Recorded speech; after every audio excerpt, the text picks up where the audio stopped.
ہوشیار، خبردار!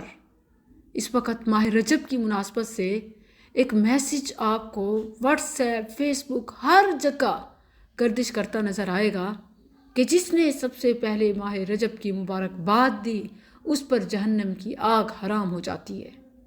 یہ جھوٹی بات ہے اور نبی کریم صلی اللہ علیہ وسلم کی طرف جھوٹ منسوب کرنے والا جہنم میں جائے گا۔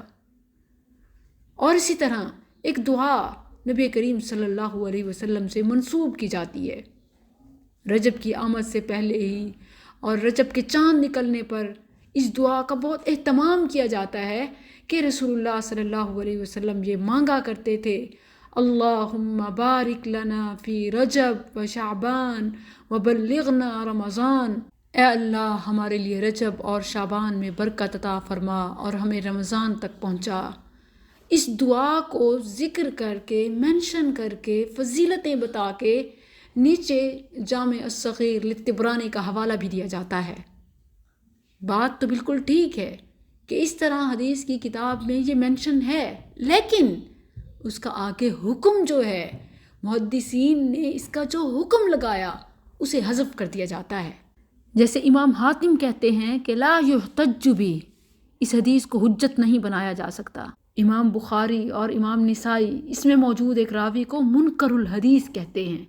اعتراض دعا سے نہیں، مسلمان دعا کرے، لیکن اس دعا کو نبی صلی اللہ علیہ وسلم کا لیبل لگا کر سوشل میڈیا پر ویوز، شیئر اور لائکس حاصل کرنا، یہ نبی کریم صلی اللہ علیہ وسلم پر بہتان باندھنا ہے۔ سلف صالحین کے حوالے سے آتا ہے کہ وہ 6 ماہ پہلے رمضان کے لیے دعائیں مانگنا شروع ہو جاتے اور پھر اگلے 6 ماہ رمضان میں کی جانے والی نیکیوں کی قبولیت کی دعائیں کرتے۔ تو رمضان کی تیاری شروع کیجئے، رمضان کے لیے پلاننگ کیجئے، دعائیں مانگیے، لیکن رسول اللہ صلی اللہ علیہ وسلم سے کوئی ایسی چیز منسوب مت کریں جسے رسول اللہ صلی اللہ علیہ وسلم نے جاری نہیں فرمایا، کہ یوں جنت کی ٹکٹ بیچتے بیچتے جہنم کے حقدار نہ بن جائیں۔